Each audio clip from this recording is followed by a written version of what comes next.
The Senate this week rejected, for the fourth time, a resolution invoking the War Powers Act against the Trump administration's military campaign in Iran.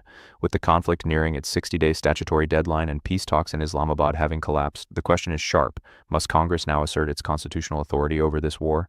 One side says absolutely, the other says not yet. Let's be plain about what is happening. The United States has been at war with Iran for nearly 7 weeks. More than 4,000 people are dead across the Middle East. Oil prices have spiked, jet fuel is running short across Europe, and American families are paying more at the pump every single day. And Congress has done nothing. Not one vote to authorize this war. The War Powers Act of 1973 exists precisely for this moment. The law says the president has 60 days to act in an emergency, and after that, Congress must either approve the war or it ends. That deadline hits April 29th. The law is not a suggestion. It is a constitutional obligation.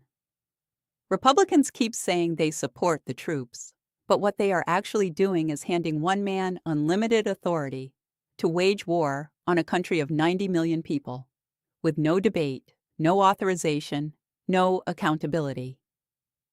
The Islamabad talks collapsed. The ceasefire expires in days. And now reports say Trump is considering cash for uranium side deals while threatening to resume bombing. This is exactly the unchecked executive power the founders feared. Congress must act before the deadline, not after.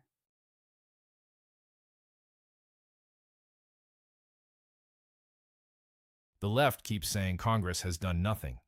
But that is exactly backwards. Congress has voted 4 times this month, and 4 times Republicans have made a deliberate choice to back the commander-in-chief during an active military operation. That is not negligence. That is a policy decision. And the idea that the War Powers Act deadline is some iron constitutional command?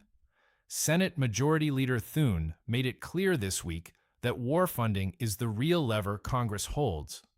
And that is a far more meaningful check than a symbolic resolution Trump would veto in about 45 minutes.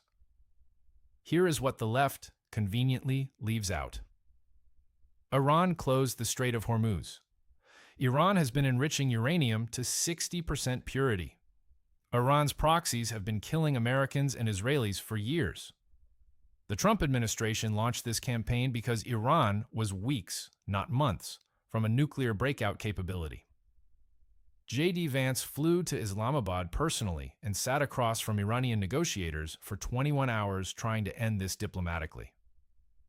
Iran walked away. They rejected a 20-year enrichment moratorium and refused to ship out their enriched uranium stockpile. The administration is now potentially days away from a comprehensive nuclear deal that would have been unthinkable a year ago. Forcing a precipitous congressional withdrawal right now, at the very moment Iran is under maximum pressure, and a deal is, quote, very close, unquote, in Trump's own words, would be catastrophic. It would hand Tehran a lifeline, validate their stonewalling, and tell every adversary on the planet that American military pressure has a built-in expiration date. You can just wait out. The war powers clock does not care about nuclear negotiations. Congress should. Sure, a deal might be close. Trump has been saying that for weeks, while simultaneously threatening to destroy an entire civilization. I will grant you that Iran walked away in Islamabad. But the answer to a failed negotiation is not to wage an unauthorized war indefinitely.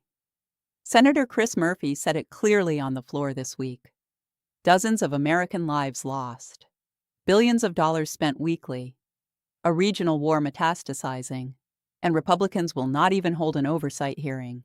That is not strength. That is abdication. It is. One side argues the War Powers Act is a binding constitutional clock that Congress must honor before April 29th. The other says forcing withdrawal now would collapse the best chance at a nuclear deal in a generation. The sharpest disagreement is congressional silence a failure of oversight or a strategic choice.